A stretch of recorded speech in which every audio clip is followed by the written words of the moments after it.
to speak, and so he's not accustomed to creating a lease. And there's a lot of what ifs involved in this, in terms of the build out.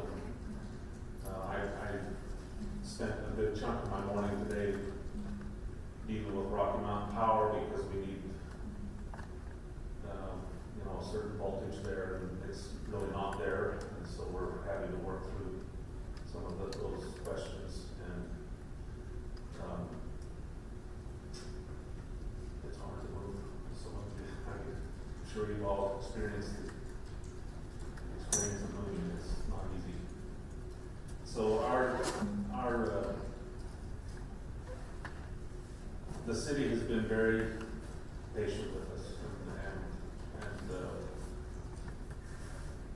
like I said, I can't dispute anything that Rob has said. Everybody, the staff, everybody has been helpful, and we have no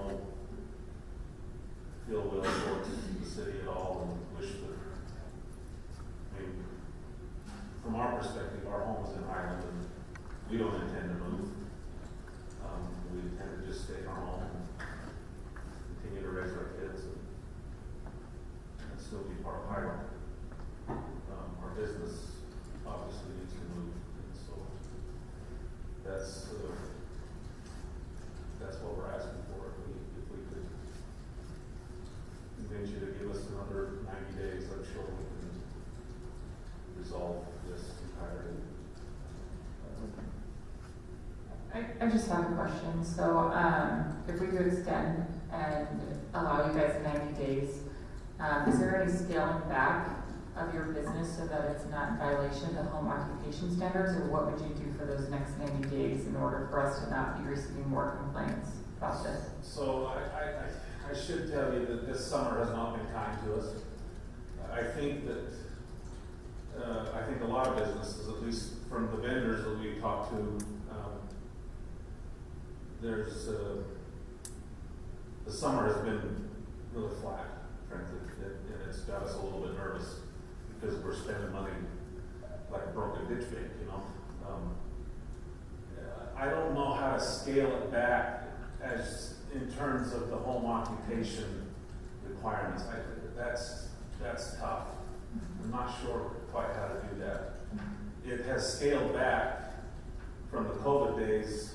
I think what's happened, I'm hoping what's happened is that everybody was locked up during COVID and now they're all on vacation because they can. And I had hoped that school's going to start and they're all going to come back. But I'm not sure how to, so we've had this discussion with the staff too. I don't know how to do that without more space. And so we have to go get more space. What if we gave you till the end of the year, and couldn't we let them keep their license with just? When I'm talking with Rob, what we can do is, right now they're operating without a business license. That's why they're before the city council. The city council can make a decision that they can do a business license that is good until December 31st, 2022, and at that time that business license would expire if the city council felt that way. I would probably be supportive. I mentioned that to Scott. I've had a new business. We all can say 90 days is going to be easy. I'm not sure as they get going. There is going to be a date you're going to want to say your business is booked. It's hard for customers. You can't really get into what places. That's a business decision. But the reality is, we're talking about a legal issue here, but the truth is, from a practical standpoint, we need to move. I get it, the city's dealing with complaints and legalities, but just from an operational, just day-to-day thing, we've got to move.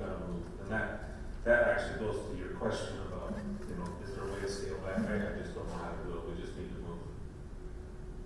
If we gave you though till the end of the year, would that be helpful? That would be awesome. Because, I've been involved in some construction things, and everything with supply chain, everything's delayed. And I'm not sure that having a 6-month extension on your business license is a problem. Not for me, anyway. well, no, that's what they would help the rest of the council. I will follow Scott's recommendation on that. I think it, as we're looking, I mean, I understand they're saying 90. I think, you know, the main concern I think you brought up, the Councilmember Riddell brought up, is the concern of still the traffic concern there. Is that, you know, I don't know if there's a way to mitigate that. And even when I went and visited, I don't, holy shit, I'm backing out on that road. And I don't know if there's a way, if there's a recommendation how to mitigate some traffic concerns for safety and things that way. So the thing that's been hard is we actually had, correct me if I'm wrong, we had the fire department come in or the police come in and say, please direct traffic. And then we had the council telling us you can't direct traffic. So we're happy to do either. We told those who directing, don't stop traffic. They get to go first. So I think But that- just watch for traffic. And then when there is a hole, motion the people out so that they're safe. So we're trying to keep our customers safe and still be within, you know, let the people that are on the street, they have first dibs on the traffic, right? But just so that our customers aren't, there's cars parked they can't see, we don't want accidents. So we'll do whatever we're told to do on that end to make the traffic more safe. I think that at least one of those complaints, and I don't know, we don't see complaints, but I suspect that at least one of those complaints was tied to probably one of our sons who was sort of stopping traffic to get people out of the driveway. And we've since tried to correct that and train a little better that the right of way goes to the street and we'll stop the driveway before we stop the traffic. And so I actually think that it's flowing much better now than it was when those complaints were coming in. But We do encourage them to park inside first before they start lining the street as well. So that they're parking in, you know, off the street rather than on the street. You know, for me, when I kind of went past it, to be very transparent, some of the concerns we've had some trucks deliver, it covers up that stop sign. I mean, if this was a commercial zone area, then we wouldn't allow this in commercial. It's blocking that stop sign, you can't see that as you come down. That's, you know, we were talking about safety. You know, I think that's where some of the concerns, but one is the business in a zone, but to me, it's been more of a concern of the safety, like I said, the backing out. Are we blocking the stop sign that maybe some can't see? Is there, you know, the movement of cars? You know, and I don't know if there's a recommendation, if staff has a recommendation on how to, you know, mitigate between now until the end of, if the council's okay to the end of the year, or what, maybe could be some recommendations out there. Can I maybe ask a few questions? I think just to get me to the point where I think waiting until the end of the year is a good idea. So have you applied for a building permit in Pleasant Grove? Do you have all the permits that you need? so they're in the process of applying for building permits. The space that we intend to occupy first, a building permit is not required. We're just gonna. Buildings exist. Yeah. So, but I assume you have to have some kind of like inspections or whatever when you're finished. What you When know. I talked with Mr. Howe, they are doing some engineered drawings, and there has not been submittal for the tenant improvement inside yet to the city. And I thought it was more of a shell inside of the Yeah, flooring. so I mean, Mr. Smith obviously would recognize it. It's not, the immediate space that I'm talking about, the gym space, it's really just a matter of painting the walls and replacing the floor. And so that does not require any permits. Okay. So Councilmember Rodella mentioned the question about what do you do in the meantime, but I would also be interested to just know, one thing that worries me is approving it for 90 days and then realizing that 90 days isn't an option by the time we get to 90 days, and then you're needing more time because we know it's really hard to find contractors to do anything right now. So we've engaged with a contractor for this first phase. Do you have them, are you on their schedule? Yeah, he's ready for flooring.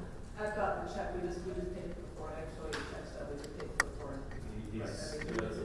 Coming in and put it in. We expect the flooring to be here sometime next week, and he'll start immediately. And there's nothing you can do in the meantime to just do? I was looking at your website, which I would really like to know why olive oil stored in a tin is better, actually, but that will be for another day, because I read that on your website. We can hold that at city council. Yeah, I can, yeah, lots of interesting questions. Then I got distracted from what I even wanted to ask you about it. Oh, there's it's no about way the to what? just do delivery during this time, so at least we don't have customers coming in and out? to use our staff efficiently, right now, is just the ones that are living at home. Our bandwidth is just, we're so, Part of the home occupation says that we can't hire Hire. employees, and so we're just using our kids. I mean, I feel like child labor is fair game, for sure, because I've got kids who are home doing jobs right now, so I think that's totally fair. Because you are so great to be transparent with us. I want to be transparent with you, and one thing I've been thinking about is something we had on our agenda back in July, which was the sculpture. And so there was somebody who was using their property for sculpting, and it's not even a business. It's a nonprofit, but lots of people were coming and going. So what I'm trying to understand is, do our rules need to be the same for this, or what would make this qualify for a different set of rules when this is, I don't even know if it's arguably, but more out of code than that was? Well, there's a difference between a business and a non-business. Well, a nonprofit still, Yeah. I understand they classify themselves as nonprofit. I still classify them as a business because some still make wages, but that's not the discussion. I think what you bring up, Brittany, is at that time we said, hey, come in 2 cars, twice the thing, twice a week. We had a lot of neighbors that were here who were complaining. I know there's been several, instances where we've had calls into the city about some concerns with the traffic here. I think that's for the council. It's a hard decision on if we probably enforce the no parking, we could say, hey, you have to do delivery, but like mentioned, that's not in the code either, so that have to be an exception that you granted that way.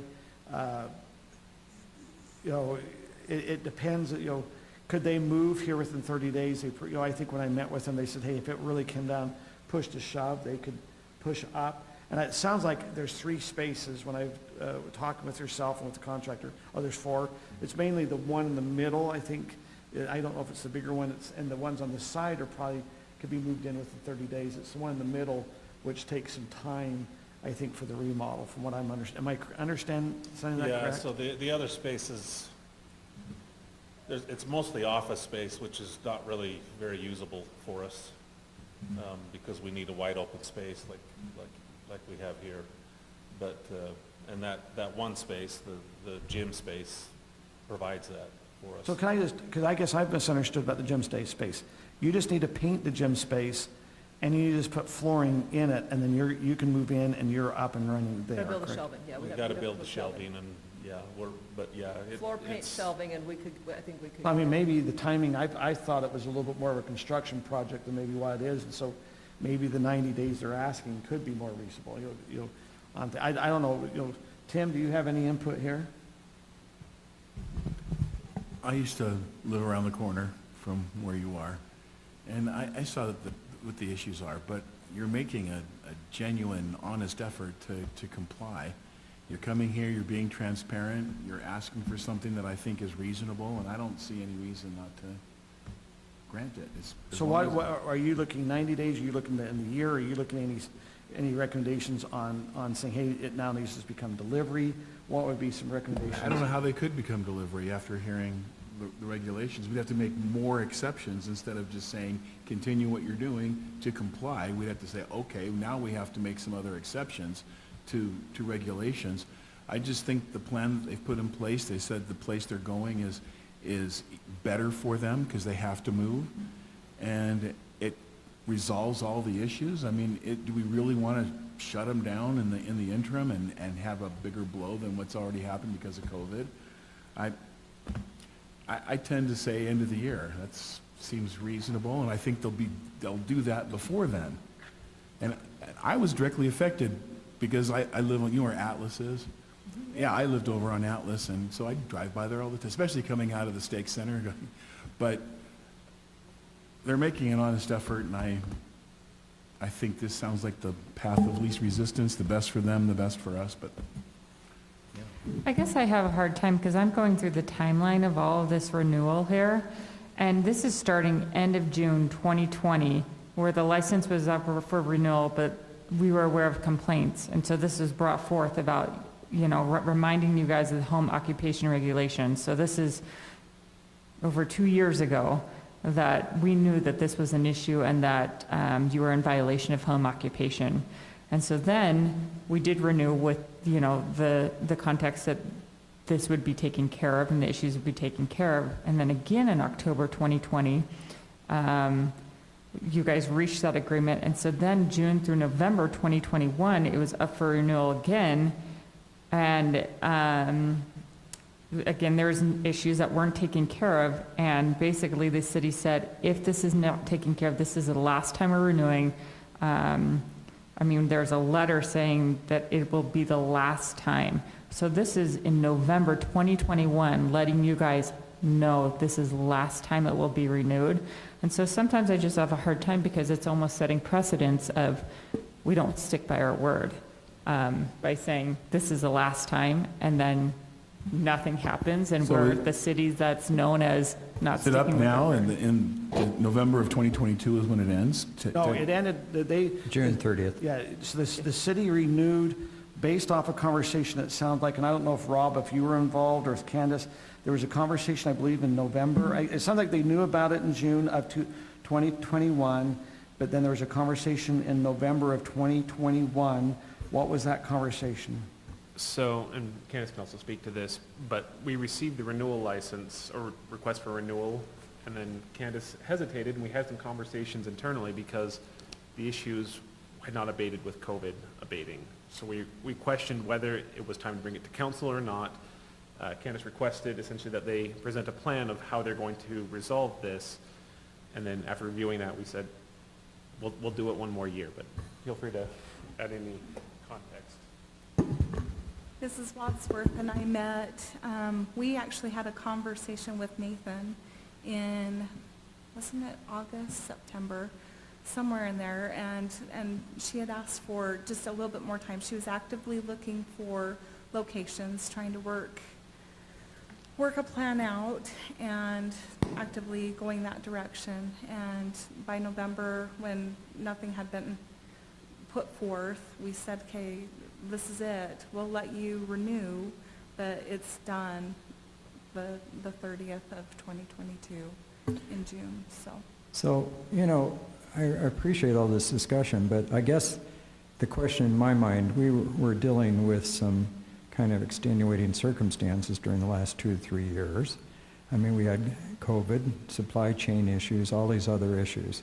And you know, you can talk both ways, but the question tonight is do we extend their license for 6 months, or do we put them out of business and say they're illegal?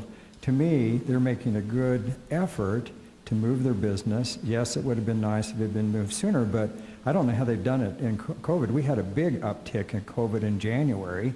That wasn't a good time to move.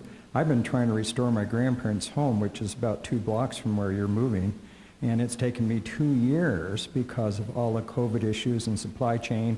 It took me a year to get a stove for in the house. So I think you've met some kind of real challenges.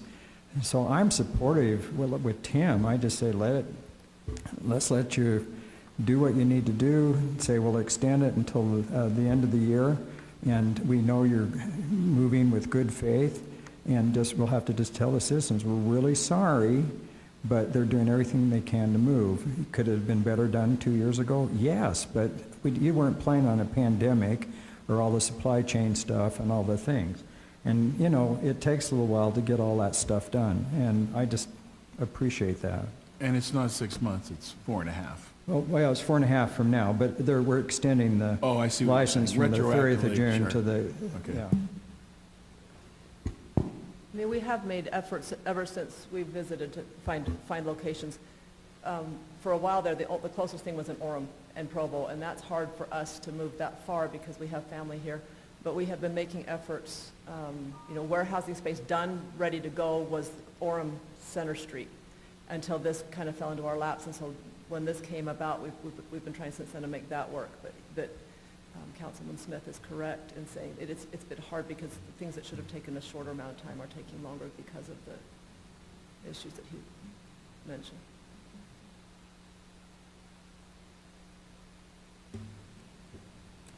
Any other questions or input? If not, thank you. We appreciate that. It will kind of come back to council. You'll need to make a recommendation. I think you had a couple motions that were up there. Now, Rob, do we need to have findings? If we extend this, do we need to have a finding why we're doing such? Or if we're revoking the license, we need to have a finding, or?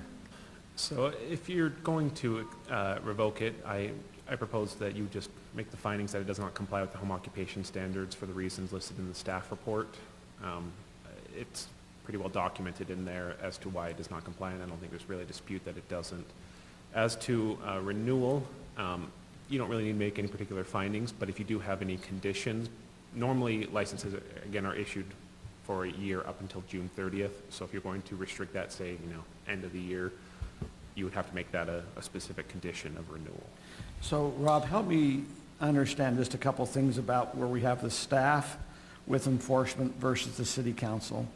So the staff can recognize maybe something that's not conforming with our license and say we're not renewing, but it's really the council that makes the decision of non-renewal. I just want to make sure I understand where that's all at.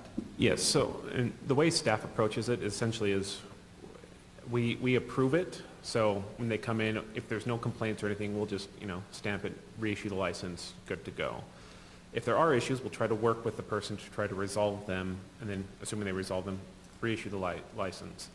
In this case, what happened was the city staff didn't revoke the license. It's expired, up for renewal, and basically staff said, as staff, we will not reissue it. We will start the process of revoking it, which means we'll send you the notice and we'll bring it to the council for a final decision. So we didn't revoke it. It's more of, this was the last time staff unilaterally was going to extend it. That's what we said in 2021. And then it would be up to the council in 2022 if it was going to be revoked or renewed at that point. So the reason why I was asking that is, Kim, you made a very good point about, hey, has this been talked about? I think with staff it has. I think this is a concern. This is the first time it's kind of come before the council, and I think with the council, we have to be sensitive that, it is, people will look back to different decisions, just like they're going to look back to the one we did here a couple months ago on saying, they could have 2 cars twice a week to go see the artwork. We have to be careful if we have another business that's non-conforming. Are we willing to give them the 90 days, 60 days, to 120 days, whatever it might be, that you're kind of setting that. But at the same time, are you prepared to say this business, we would like to have them shut down tomorrow? And I understand they have some culpability with it. I'm not saying it's only us. There's culpability as a business owner, doing and operating a business in residential, with the traffic, and I think they've owned that. So I think that's going to, my recommendation, I don't know if I'd be prepared to shut down a business, but I think you need to give a good finding of why you'd give a grant this. So if we have other issues come up, it gives enough criteria of why we did it. Does that make sense? Just, if you're saying, hey, they've worked with it, we've, Scott brought up about COVID, that during this last time that it's been very hard to be able to find, a location because of the COVID, the contracting, and because of those circumstances, we see that is a reason to grant an extra 90 days to be able to help through that. And however, if in the future, if they meet all that we've had problems with a pandemic, they've had a problem with supply chain, that person that meets that would have to be granted the same thing. But that will be up to the council and what the recommendation, if there's a motion. Rob? Yes. I'm sorry. Would this, if it's not phrased properly, would it create a bindable precedent that we would have to adhere to in the future in other circumstances? Or is there a way to phrase this in such a way that it would preclude future precedent?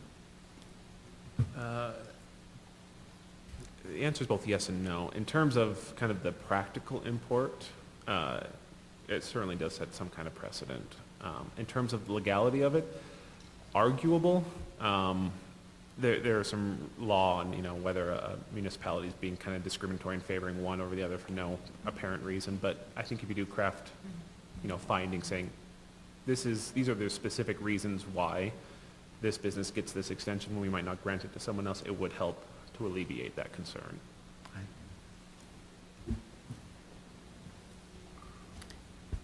I'll make a motion. Hey, one more thing first. Oh, do you have more, Kristen? No, I guess I just wanted to say what I'm thinking. Maybe it will be in line with your motion, maybe it won't. Okay.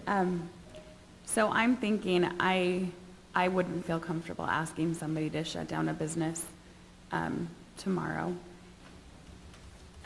It's obvious that you're working on the problem and that you've done what you can to address it. I'm also don't think I would be willing to extend past the end of the year. So I guess that's kind of where I'm at. So I'll make a motion.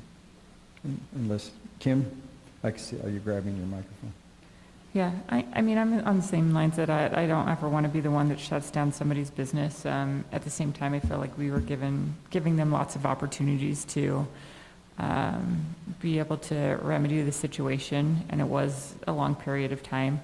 I mean, I'm fine giving them 90 days. It sounds like everything will be done by that time period. And I'm just really sad that we couldn't keep you in Highland. As are you. I wish there was a place that we could locate locally, keep the same customers, but I know a lot of people in my area, in my neighborhood, use you guys. They love you guys, and I'm for sure they'll be going to Pleasant Grove to continue using you guys. Okay. I'd like to make a motion. I move that the City Council authorize the renewal of the business license for Alpine Food Storage with the following stipulations. One, that we're extending the license only until December 31st, 2022. And two, that during that interim, you'll make a good faith effort to move your business to another location in a commercial district, perhaps in Pleasant Grove, it's hard to say. But, and that's based on the following findings. One, you've had to deal with all of the contingencies that have been created by the COVID-19 pandemic, as well as supply chain issues and other issues with construction that have been delayed because of the pandemic. I have a motion. I'll second it. I have a motion by Scott, second by Tim. Are we ready for a vote?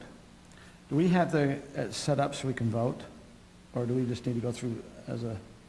I don't think we have a voting slide on this Okay. one, so we'll just need to do. we're going to do a roll call vote. Brittany? Scott? Yes. Kim? Yes. Tim? Yes. That passes 4-0. Thank you for coming. It sounds like you have your business license until December 31st. So, can I ask a question? Probably, do we need to write a check? Actually formalize this? Okay, thank you. Thank you, guys. Okay, it is now 6:51. We will now take a 10-minute break until council meeting at 7 p.m.